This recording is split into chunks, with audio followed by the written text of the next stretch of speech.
So we're here today to discuss how best we can fight misinformation and fake news. The Commission has been quite vocal on this side because as the coronavirus pandemic started, also fake news started spreading as fast as the virus itself. A couple of housekeeping rules. So we are live on Zoom, and we are also live on YouTube. So everyone can follow the YouTube through our social media. My name is Alessandro, and I'm happy to host this EU40 talk.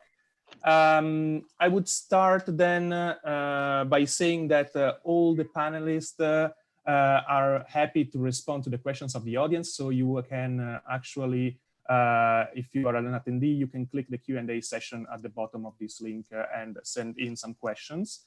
We will have about 45 minutes to 1 hour to discuss the topics. And we will have a few small introductions, and then I would like to ask to all the panelists to keep the answer brief so we can do a proper round. And if you want to respond to any of the comments or the questions, you just raise your hand and I will give you the floor. So I would like to start with Daniel Brown, who's the Deputy Head of Cabinet of Vice President and Commissioner Jourova. Hi, Daniel, thank you very much for being here. My question for you, Daniel, would be exactly this one. So the European Commission has been very vocal on the importance of keeping fake news and misinformation at bay, especially in this time when harmful misinformation is being linked to the coronavirus itself. What I would like to ask you is what has been the plan and how is the Commission responding to this problem? Thank you very much.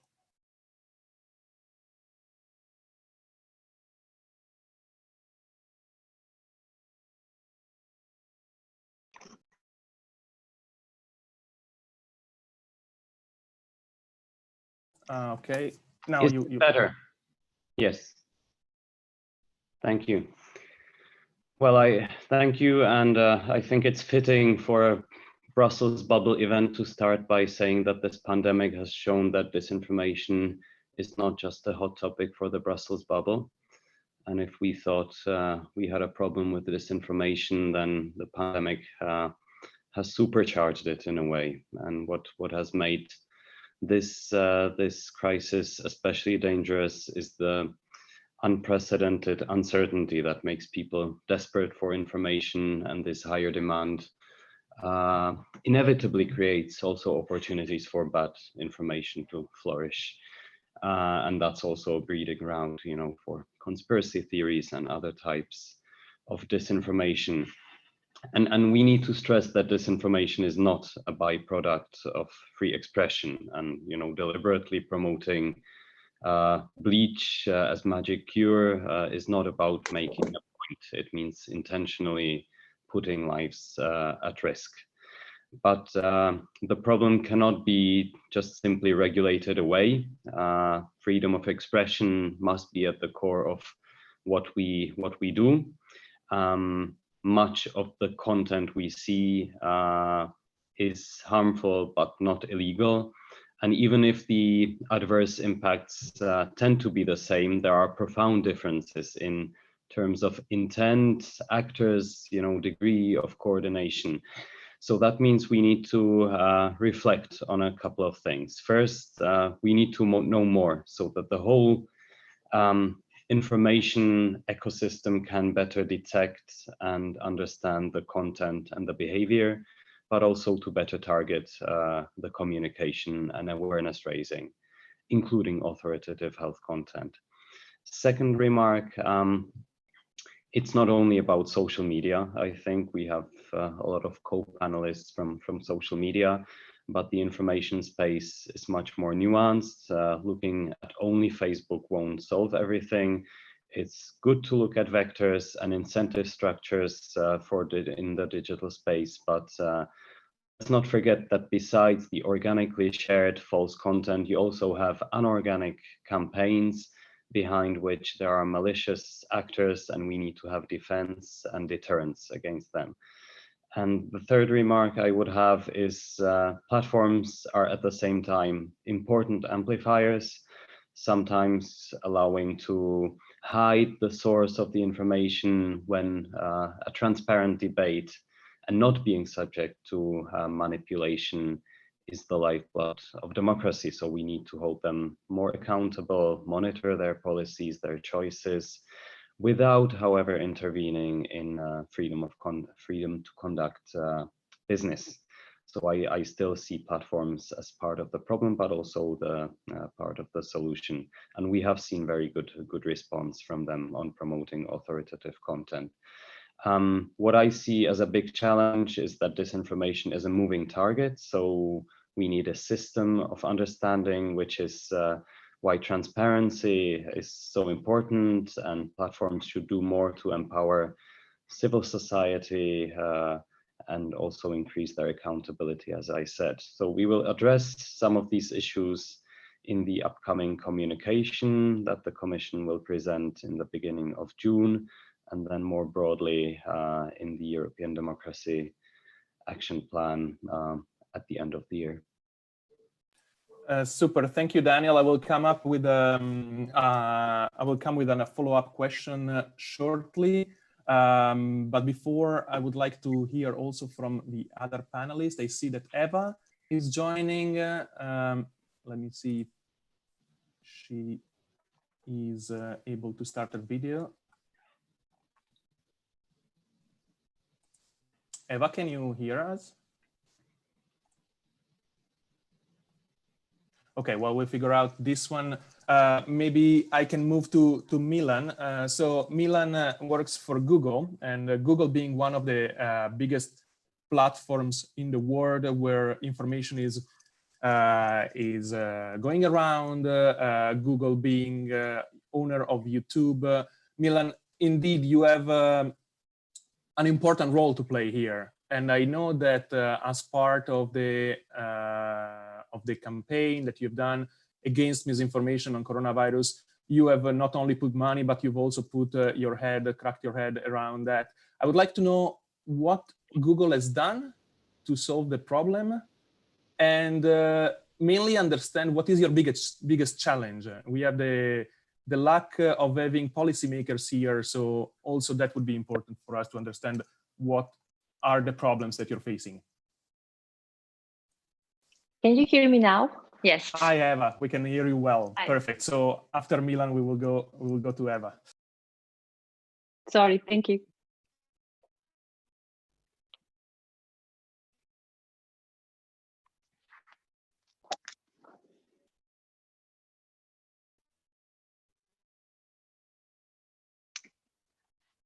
Open the mic.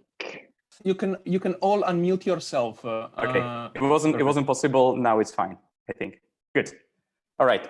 Well, thank you very much for the kind invitation and for organizing this panel. I think it's also in place to thank everyone who is working so hard on addressing the crisis, from all the healthcare and essential workers and the policymakers, NGOs, and also the private sector. And us as Google, we are also trying very hard to play our part responsibly by providing technology. You might have seen the exposure notification APIs that we've been developing together with Apple, helping people, get used to work and study remotely, and but importantly also helping users find timely and useful information, which is the topic of today's debate. So let me quickly explain some of these aspects. Our work basically revolves around two pillars: promoting the authoritative content and fighting disinformation. And let me please share a couple of examples from different products. On search, of course, apart from displaying the authoritative information via the organic search, we have built special information panels and sites with relevant information from about the virus from public health authorities such as World Health Organization, local health authorities, also in local languages, which is extremely important to provide the information in timely manner and also in local languages. Similar principles we are also applying across YouTube. So when user search is health related, we are displaying authoritative content from health authorities, from news sector, and this applies both for the search results, but also on the Watch Next panels. We've also launched dedicated COVID-19 information panels on YouTube. So whenever there is a COVID-19 related search on YouTube, and many of you have probably seen the panel with the information from World Health Organization. And from the launch of this panel, we've seen more than 20 billion impressions to these panels. We've also dedicated tools in Google Play, Google Maps, and Google News and other products, but I'm happy to address some questions later on. So let me quickly move to how we are fighting the bad disinformation, how we are fighting the actors that are trying to game our systems. On YouTube, we are prohibiting videos that promote danger remedies or cues. So for example, videos that encourage use of harmful substances, videos that promote use of prayers instead of cure, or videos that basically neglect the existence of the virus. So far we've removed over 150,000 videos and since February this year, and 95% of these videos have been flagged to us by our automatic machine. So before people had to flag it, they were flagged by the automated tools. We are also updating our systems to prevent the spread of harmful misinformation via recommendations. So not just removing the videos, but also reducing the outreach via the recommendations, which is a topic that we've been vested in heavily with Commission and with other stakeholders. On Google Ads and Google Shopping, we treat COVID-19 under our sensitive events policy. What this means is that we are protecting users against harmful products or price gouging. One of concrete examples is that we've started blocking all ads for protected face masks across all platforms. We are also limiting who can advertise. So we are not allowing majority of the private advertisers to advertise. We made some exceptions. So for instance, public authorities, public health authorities, governments, WHO are whitelisted and they are allowed to advertise so that they can promote the authoritative information about the cure, about the disease, and about the next steps. On top of that, we are also providing ad grants to those health authorities so they can really use our advertising platform to spread this type of information to the users. And just as a number, over the past few months, we've blocked or removed over 130 million coronavirus-related ads. And again, we have similar policies for shopping, for play, and for other products. But let me stop here and let me address some of those topics in the subsequent Q&A session. Thank you. Thank you very much, Milan. It's quite interesting to understand like how big tech giants are really trying to fight misinformation.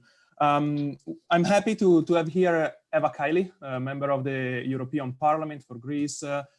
She doesn't need much introduction, but what I believe it's interesting for the topic of misinformation is also the fact that Eva was a television news anchor before becoming a politician. So I have the feeling, and I know, Eva, you have this topic very close to your heart.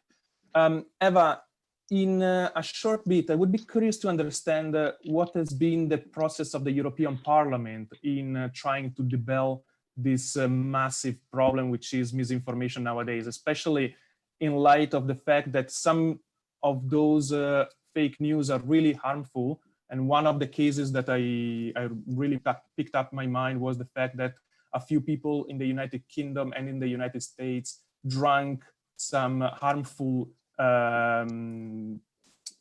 drinks in order to fight the coronavirus. And this was thanks to a fake news that was going around. So Eva, what's your take, and what is also like one of the things that the European Parliament is trying to do in this sense?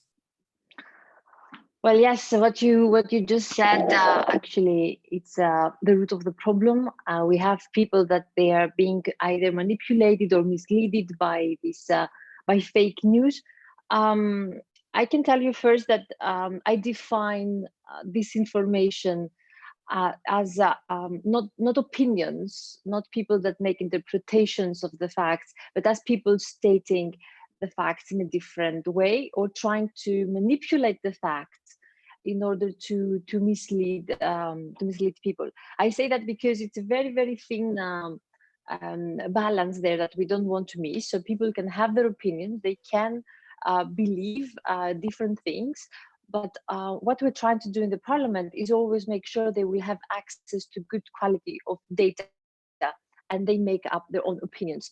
So that's why STOA that I'm chairing, it's called Science Technology Options Assessment.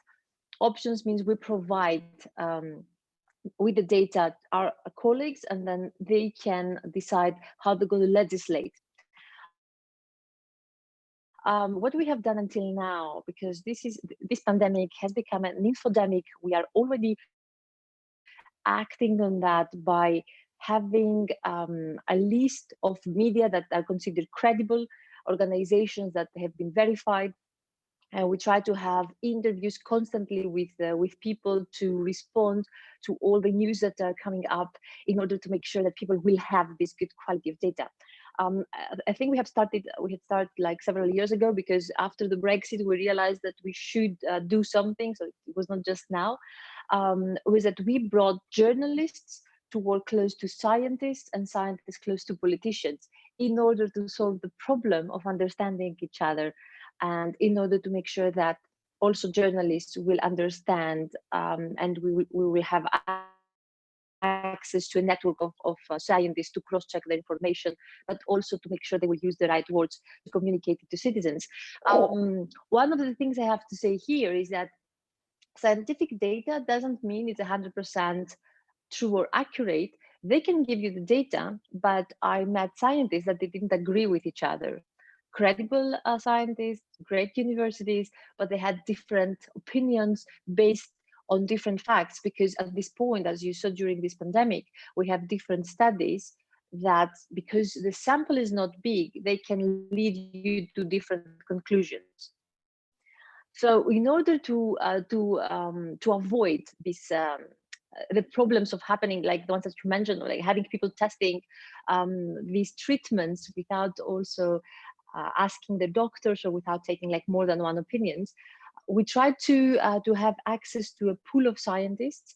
We have already set up some interviews with them. You can watch them, and I would suggest, since our commissioner and our vice presidents are working on that, Ms. Jourova already announced that with Mr. Borrell, they will prepare a platform to make sure they will tackle disinformation also for this pandemic. I would suggest to rely on the European Center for Disease Prevention and Control, because this center has actually access to almost 80% of the data we gather from all the European member states. And they release often safety protocols. So this is a point, a reference point, also for scientists, for politicians, and I would suggest citizens to take a look at this center and the data we have. And they are very accurate, very analytic. They present all the facts they have, all the data they have. They don't make assumptions. And this is really important. So they say, we have this study, it was conducted out of 100 patients, and it might work, it might not, but now we're conducting more studies. So I would suggest that citizens will take the responsibility of cross-checking their information.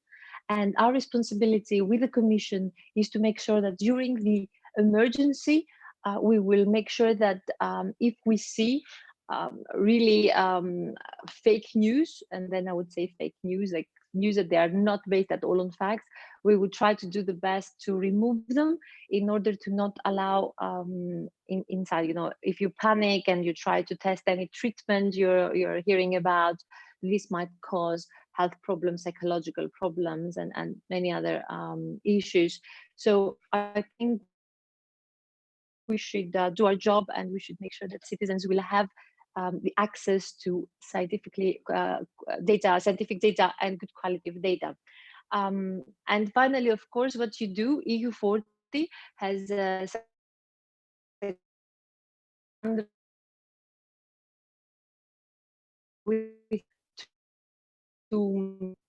to make sure that citizens, how politicians are, that we work with the big platforms, that we work with the Commission.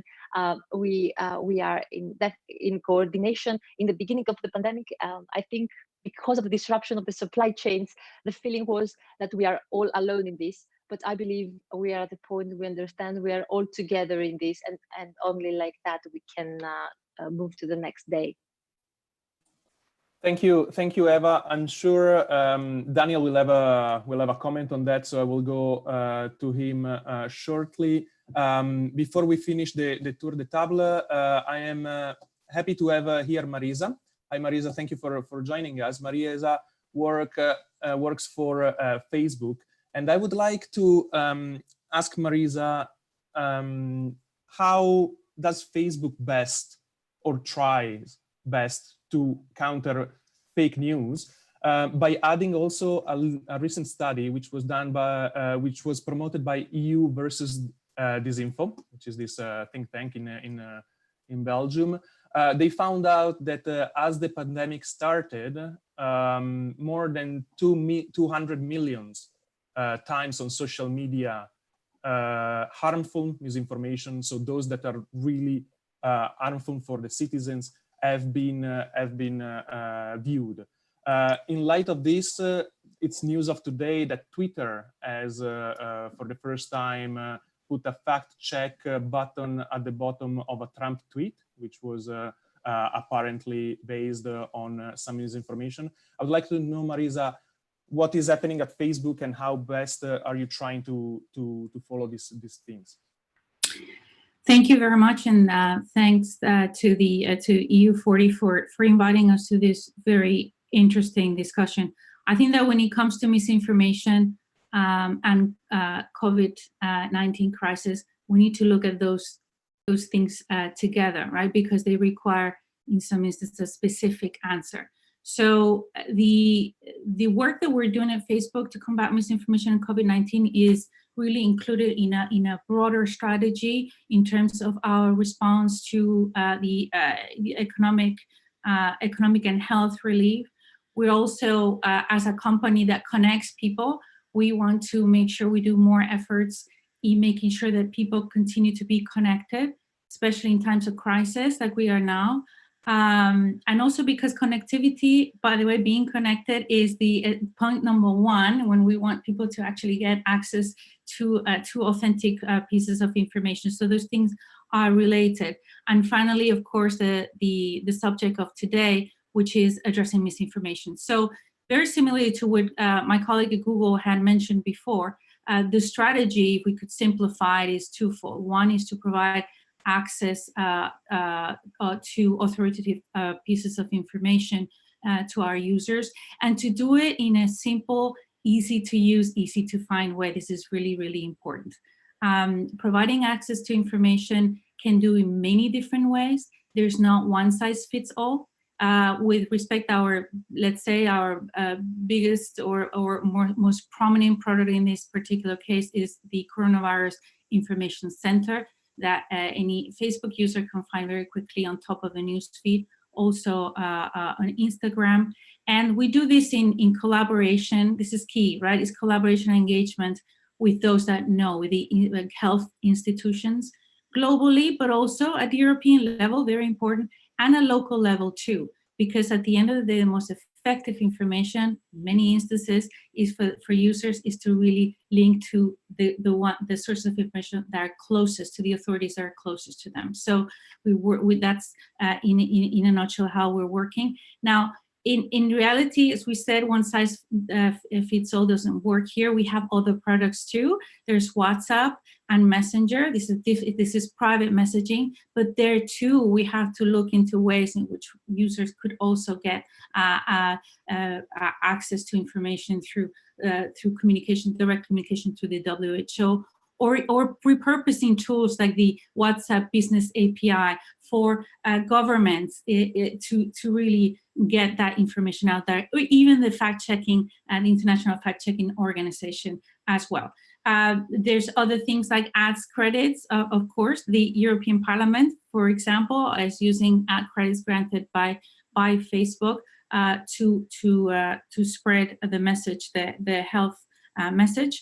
And supporting also the media, right? Because this is not about health information only. This is about how do we ensure that there is accurate reporting out there, that we help journalists as well. And there's a variety of ways in which we're doing this, and we maybe can talk later on this. When it comes to the piece of the misinformation themselves, what do we do with that? Well, there's two ways fundamentally in which we deal with misinformation in the context of COVID-19. One, you talked, and our MEP here, Mrs. Kelly, also mentioned the fact that there's a very hurtful information that really breaks the safety of people, that really has a direct link to physical harm.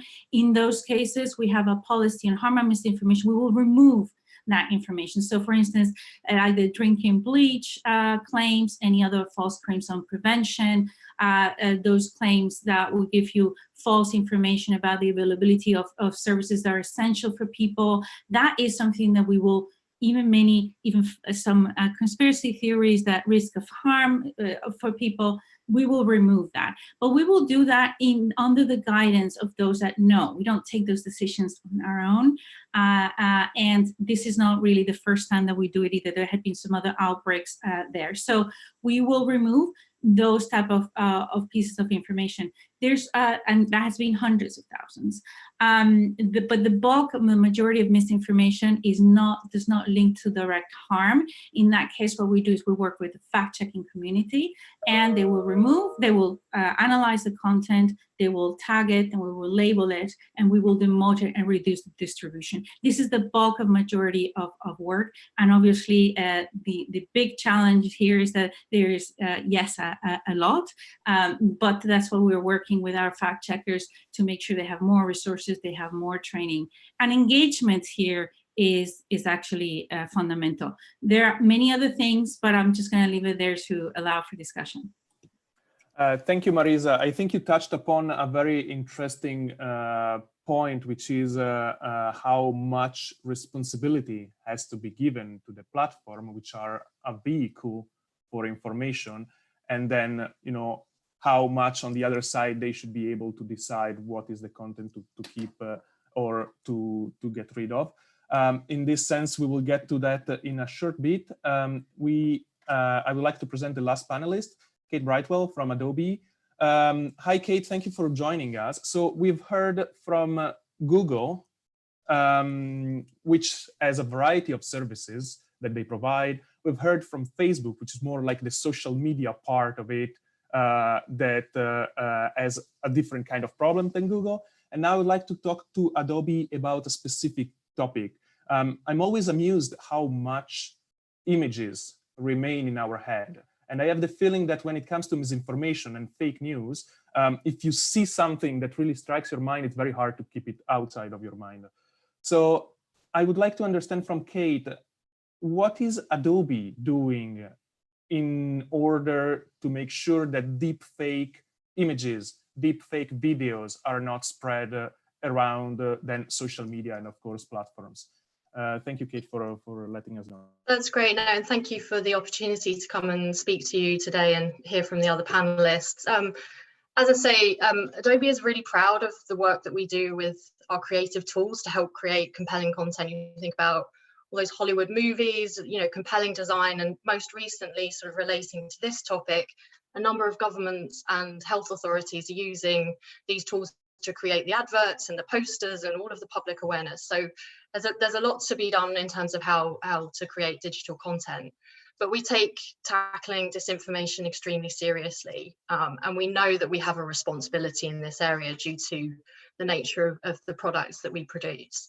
And we really see that there are three components to tackling disinformation, and that's detection, attribution, and education. So we've heard already from Milan and Marisa around what the platforms and publishers are doing for detection. And you know, that is essential work, and it's extremely important. But in our view, it will only get you so far. So in terms of, it's an arms race between when that content is published to then detect it, to then pull it down. And so our research is showing, as the technology is becoming more and more sophisticated, you know, even the free unlicensed technology, as it becomes more and more sophisticated, it's going to be very difficult to detect that. And so we really think one of the major pillars of tackling disinformation in the longer term is attribution. Now, what do I mean by attribution? What I mean is that we want to be able to enable the good actors, so the photographers, the reputable media, your creators, to have a way in which to authenticate their work, to be able to show how they have edited that. And that will enable the consumers that are looking at this digital content to be able to assess, you know, how that has been edited, to be able to then decide if it's authentic or not. So we're putting the power back in the consumer's hands. And this is something that Adobe's been focusing on since late last year, where we launched an initiative with the New York Times and with Twitter. And we've subsequently held a tech summit with a number of the major publishers and platforms as well. And what we're looking to do, and this is a longer term solution, is to create a standard solution that can be used. So it'll be open source, so available in on any platform that will enable there'll be a tool that the creators, so the good actors, these are the people that are creating authenticated content, and will be able to show how that image has been edited.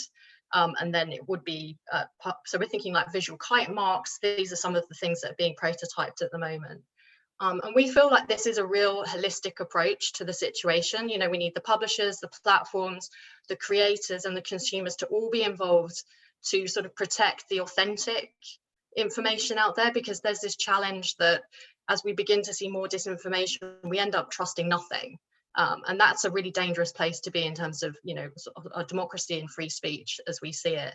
And so the other important part that we see, and perhaps one more for policymakers, is around education. You know, we need to be able to ensure that consumers are more discerning about what they're seeing online, and that they're questioning the authenticity. So we hope with the standard solution that you would have in the digital content, you know, when you're looking at that video and that photograph, you think, you know, you want to know who's taken it, how it's been edited, if it's a cosmetic edit, or if it's something more substantial. And because it would be open source, this is not something that will just be on Adobe tools. This is open, you know, to the whole ecosystem. And so there will be a time, and so we would like to see with the consumer education a bit like cyber fraud or phishing scams. You know, we become a bit more discerning about what we see and reviewing it and questioning it and thinking about its authenticity. So this is the way that Adobe sees it. You know, we want to be really clear that editing images and creating digital content is not inherently a bad thing. And we want to protect the community that are creating all of that amazing work that we enjoy every day. And it's important to more look at how the image has been edited and why it's been edited. And that's where the focus should be in the longer term. And it's going to need a holistic approach to do that. So I hope that's a useful in sort of introduction to what we're hoping to address this issue in the long term. Yeah, it's very interesting, Kate. Thank you very much. And you gave me like a very good point to start the first discussion. Then I would merge together two questions that I have, and then you can respond to both of them maybe briefly and tell me who wants to go first. So the first question is exactly what Kate was mentioning. I think the biggest problem when it comes to misinformation is whether we can be able to prevent misinformation to go out, or whether we have to act once it's done and then therefore decide what to take down. And when it comes, the follow-up question, when it comes to deciding what is misinformation, then who is the one deciding? Like, who should be responsible for deciding what is truth in the era of post-truth? Is it going to be the commission that sets up a structure that does that? Is it left to companies themselves? Should it be governments? How should we go in this sense? Daniel, would you like to go first?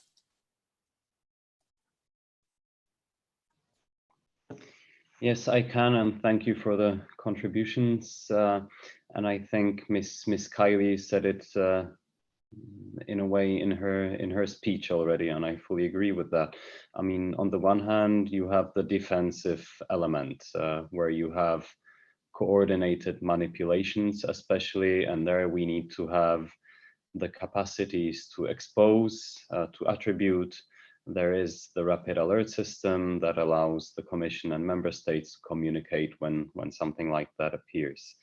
But at the same time, there has to be a proactive side to disinformation and policy, counter disinformation policy, I should rather say. And that's proactive communication about what the EU does, for example. Bad communication gives space for manipulation for malign actors to fill the space and to confuse the whole information environment. This certainly includes also what colleagues were speaking about, promoting authoritative content, promoting access to data, in my view, as well. And this, of course, has to be accompanied by empowering users, but maybe even more importantly, empowering civil society and media. And that's why we have been pushing the platforms to cooperate across all member states with fact checkers, because ultimately it's certainly not going to be the Commission who says what's true or what's not, and it's actually not what we're after. We're not after individual pieces of information. I think there has to be a differentiation between organized disinformation campaigns by malign actors, and a different thing is misinformation, organic sharing of things caused by miseducation, maybe. And that's where, promoting authoritative content can come in. That's where media literacy comes in. That's where demoting content that is contrary to the platform's policies comes in. But all of this has to be sort of overarched by proactive communication and good information being spread by responsible media and civil society that can debunk some of the things, that can help orient people in the information space. Maybe last remark, we prefer to call what we're after disinformation and not fake news, for example, or misinformation. Also because fake news is politically loaded, and news is really not the main concern. I think it's about information spaces being manipulated by malign actors that we should be most concerned about, and at the same time empowering users, empowering citizens to be able to access good information to increase the resilience. So I think that's the approach we're taking. Daniel, thank you, Daniel. I see Eva wants to comment. Eva, an additional point when you respond. Also, they are asking from the Q&A, what about, so what Daniel said is quite interesting to me, but the way that I see it is taking an after the fact point of view. Like, it's very hard to prevent it then from what you're saying. So Eva, I would like you to elaborate on this, and then to see, there is a question from the Q&A on whether political actors that spread fake news for political reasons should be persecuted. So I was thinking while you were talking, and Daniel mentioned fake news and disinformation, that what happens if you are willing to remove content where you have fake news, you have fake data, and people are really in danger because they might follow your advice, and you happen to be the president of the United States? What do we do? Do we remove the video? Do you ban it? Is it possible? So I was thinking that instead of talking about removing anything but the content that justice would remove, and I mean hate speech, propaganda, or like harmful videos, I would say that the rest of the videos, we should make sure we will flag it. I don't know if it can actually work, but like flag it and connect it algorithm, and I know this can happen, to another sides of the story.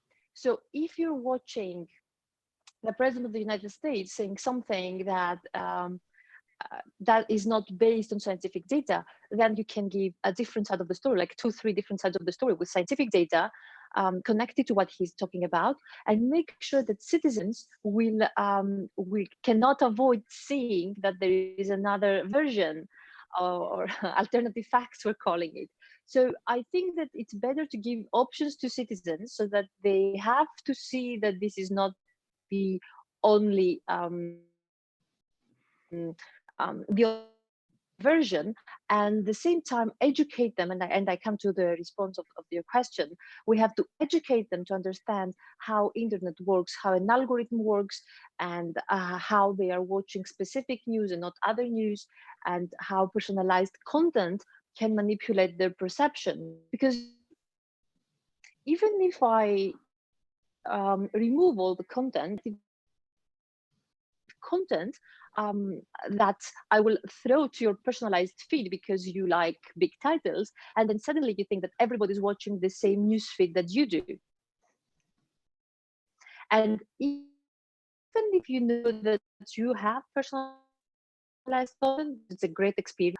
Sure, it actually manipulates your perception of what the reality is, of what other people are watching. So I think we should find the balance where people have the realization of how the newsfeed works constantly, and maybe it could always go back into maybe 50% personalization, and then also see what is happening out there and it's not just your point of view, and make sure we will provide more options and real-time maybe fact checking. So I saw there are some efforts, and they were quite interesting. While somebody, a politician, is saying, on the side there was somebody commenting saying, well, this is not accurate, this is not based on fact. At least it gives you food for thought. So I think we definitely have to get this opportunity from the pandemic and change our educational system, make sure that everybody has digital skills. There are schools that they don't even have coding lessons yet. They just have like how you open up your computer and how you use your Word, and that's about it, or how you use your Google search engine. And I think if we immediately teach our children, the next generation, how they can use and understand coding, they will be more aware of how things can be manipulated or how the metrics can be changed. Because I was discussing with my amazing team about what we're going to do when the files of data governance will come. And we said, listen, so artificial intelligence in the end is a technology, but the questions and the metrics you use, it's basically politics. It depends what you ask to give you a result or a solution, or to take a decision and to act. This is politics.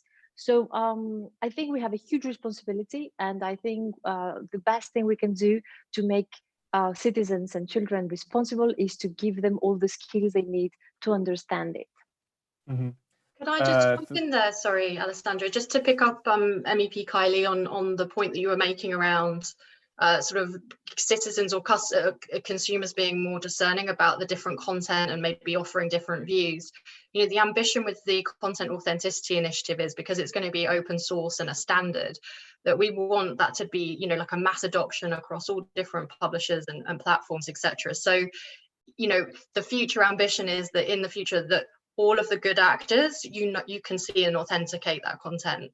And when you see something that doesn't have that authentication, you then begin to question it. So it should hopefully like raise the bar of like the good quality authenticated, and we would begin to see perhaps a differentiation between the more questionable sources. So it's a longer term solution, but that's the ambition, to try and address that particular issue we're discussing. Thank you, Kate. I know Milan has a comment on the question. Yes, thank you very much, and thanks Ale for those really top on questions. Just to quickly address some of them. First on whether we can prevent the disinformation, or whether we need to react.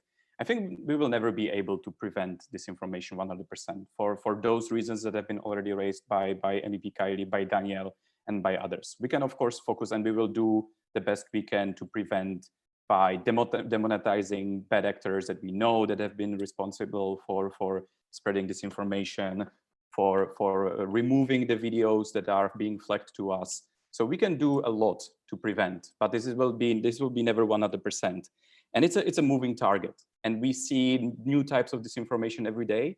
And as Marisa rightly pointed out, for the health-related disinformation, we have the authoritative sources such as WHO, so we can act upon those authoritative sources from the health authorities. For those more, political disinformation, for the conspiracy theories, it's much more difficult. And we certainly don't want to be in the position of being the arbiter of truth. And we don't think that online platforms should be the one making those extremely difficult decisions, which is why we're focusing much more on the reducing part of things and promoting the authoritative content. And as MEP Kylie said, the education, the media literacy is absolutely critical, because if we cannot and we don't want to remove everything, this is not the way we want to treat information. We don't think removing information is the right way to do. We think that we need to work together on educating users so they can identify this information themselves. And not just users, we are also working with fact checkers, with publishers, and with journalists. One of the examples that Kate was mentioning, for instance, Google search, images search can use as a very interesting way how to identify disinformation. The context of the pictures, how they are being uploaded, how the pictures are being put on in completely different perspectives. This is often being used as a disinformation technique. So our News Lab team is working with journalists to address this type of thing. Now, who decides? As I said, we don't want to be the ones to decide. We want to work with the third parties. We want to work with public authorities, because of course, we have very clear policies in place against which we act upon. And I think that the transparency here is critical. Daniel mentioned it. We need to be transparent about how we are making those decisions.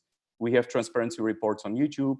We have sites such as how search works, to explain to users how search works, how they are being portrayed, the results they are getting, how they are being targeted with online advertisement, for instance. There's always more that can be done. But the transparency, the information to provide to users for them to understand how these decisions are being made is critical. And maybe just a final point on the Q&A session. I saw the question from Monica, the reliance on AI and on human reviewers. As I said, disinformation is really context. It's always about context. The machines are getting better and better in identifying potential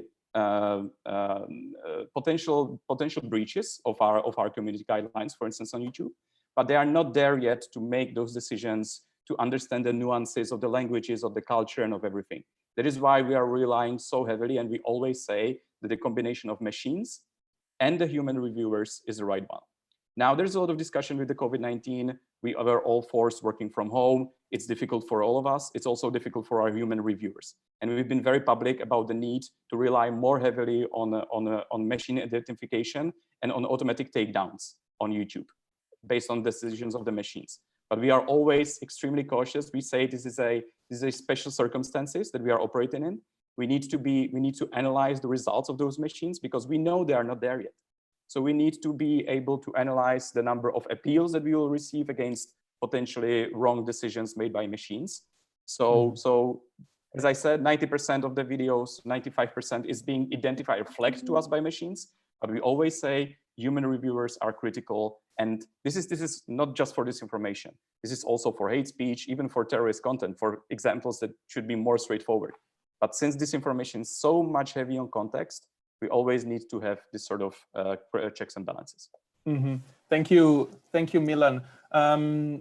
Before going to Daniel, I have a quick question for Marisa, which has raised the hand, so perfect.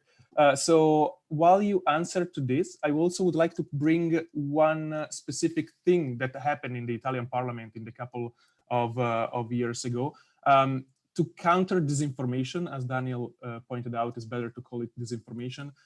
They were proposing that on social media, people would have to be accountable for what they say. Therefore, while registering, the police, so the government would be able to follow who said what and when, and keep them accountable by asking for data at the beginning. So that I don't want to open the data problem, but what is your take? Because we saw Mark Zuckerberg discussing with the Commissioner Breton last week. They touched upon this very, very lightly. I would like to get your take and then also your answer to the other questions.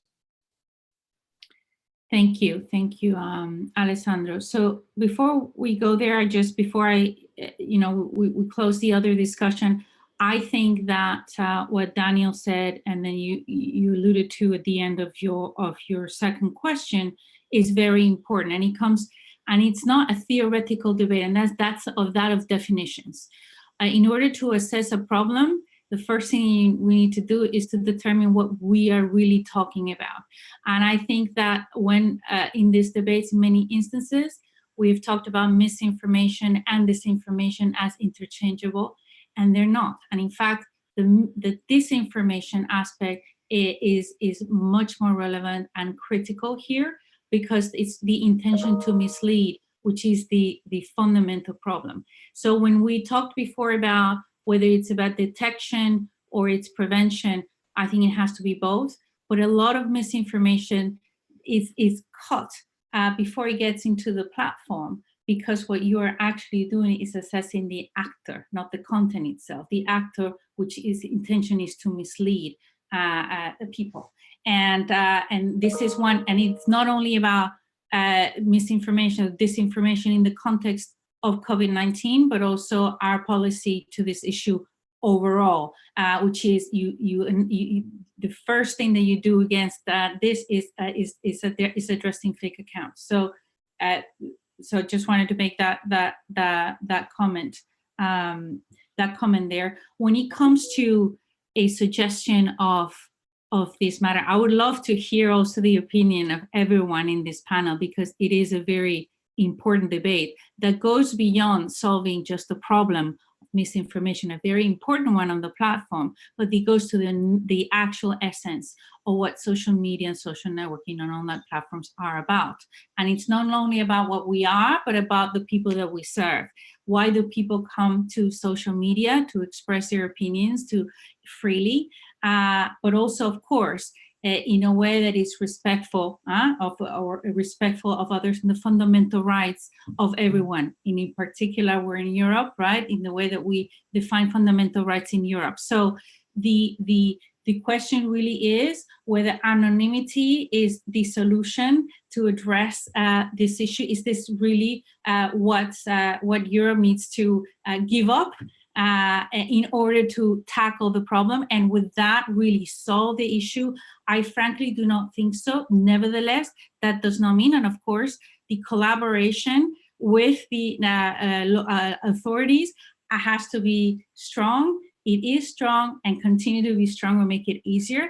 Absolutely, and the ability for people to defend their rights, and at the end of the day, because no one wants misinformation, disinformation on the platform. So that would be my opinion on this. Obviously, every platform is different, and you will hear many opinions about this. But I think that we really need to be careful and put this into context of what this actually mean for Europe if we were to do something like that. I would love to hear the Commission's and Mrs. Kiley's opinion on this, because it really is a fundamental debate that has many implications. Thank you. Daniel, you want to go first, then Eva, and then Kate.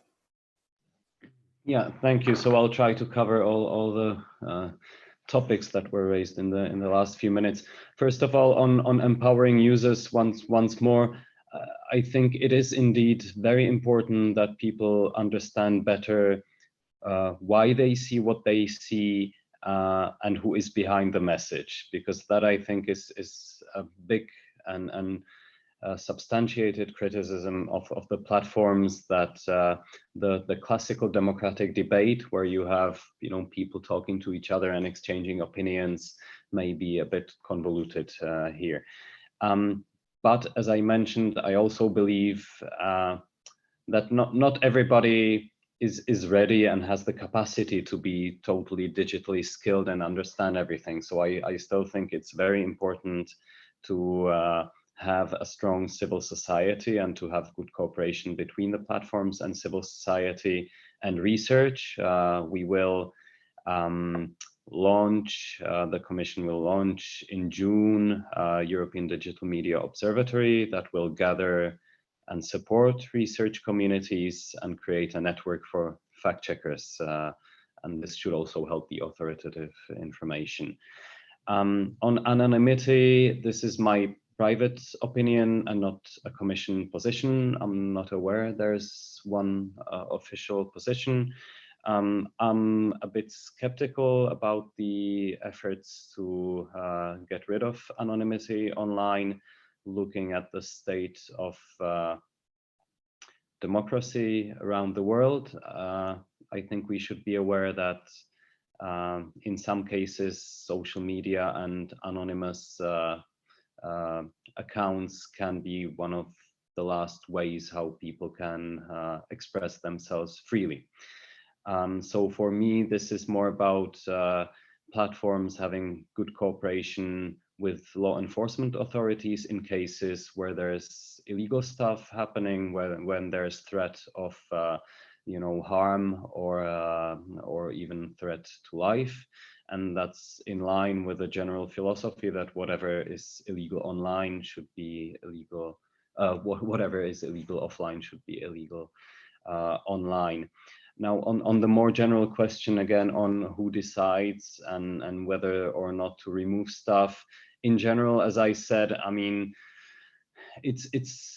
we're not going to regulate this problem away, and generally disinformation per se is not illegal. So the Commission, I think, should not call for removal of content. Of course, platforms are private companies with terms of services, and they should enforce these policies. And if there's health advice that can hurt people, it's not something that we should order the platforms to take down, but it's certainly socially responsible to do it. But I mean, the Commission is guardian of the treaties and a public institution, not a help desk for the platform. So it's not our role, to advise on how to do their jobs. And I don't actually think they need our help there.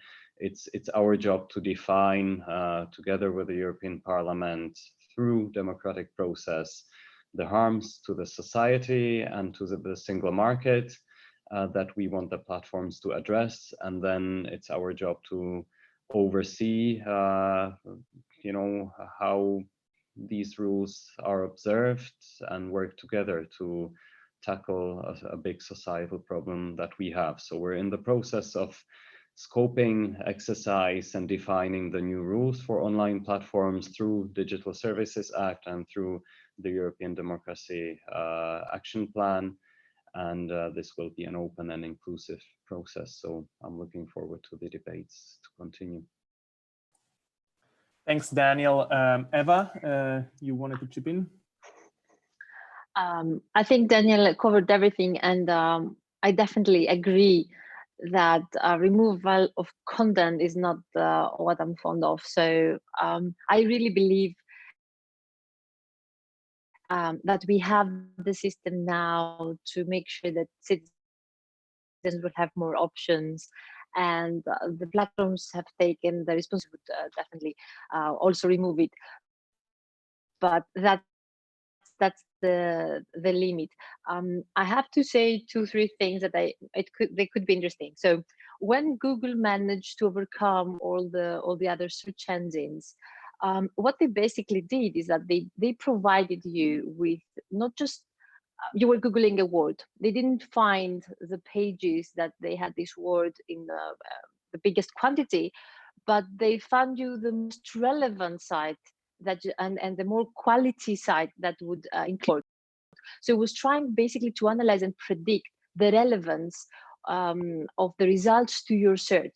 So I think this was the success of Google, and this is what we have to try to understand. People can do the same thing, but the ones that understand what really people want and use it in a smarter way, they are the ones who will move ahead. Facebook has already followed our our efforts to control a bit the space of disinformation, sometimes too much. I'm annoyed. Sometimes I'm trying to post something, and until it's checked on my page, like free coding lessons by the Commission, this could be an advertisement, I have to wait. This is frustrating, and I understand how people feel. So I think we have to be smarter than that. I don't think we have anything to be afraid of. And we have to make sure that citizens will have more options and they can decide. And since we have also Kate with us, and I've done an amazing event with Adobe, and I was seeing how the tools have developed and how artificial intelligence can create instantly high quality of like posters, advertisements, movies. symptoms of deep fakes and deep videos, I think we have to work with the biggest platforms, the biggest companies here, and make sure that we will use, let's say, blockchain to timestamp the videos, or like to make sure we will work with you. Because I was visiting Facebook, and they told me, the developers, that the deep fakes are increasing in quality so much that even themselves, they cannot identify the fake from the real one. Imagine if there is a fake video, like a fake discussion like the one we are having a few days before the elections, and we cannot prove that it's a fake one. So I believe that we have to move fast, and we have to work together, not against, because in the end, we all want more democracy through the platforms, and to protect citizens, and to offer them better services and experience for our democracy. So Alessandro, I want to thank you again for gathering like people that I believe can contribute to that, and make sure that Europe will be also the center, maybe the heaven of quality online, but not of removing content or banning or like overdoing it, because I don't want to have a ministry of truth. You never know who is going to be in the government the next day, so you don't want them to have this kind of power. And thank you again. You really never know, so that is one of the big problems. Well, I would like to thank you all for this. Unfortunately, our time is over, so I know some of you have to run away. I would like to thank you all deeply. I think it was an interesting discussion, and also I've just seen a couple of questions that were quite interested. We couldn't answer all of them, unfortunately, but I think the discussion is very relevant, and we should really not forget that we should find a solution if possible. And I have the feeling that this could be a starting point to discuss then how really to tackle these kind of things. Thank you very much to all of you. Thank you, Eva. Thank you, Daniel. Thank you, Marisa, Kate, and Milan. And have a lovely day and keep safe. Thank you. Bye-bye. Bye.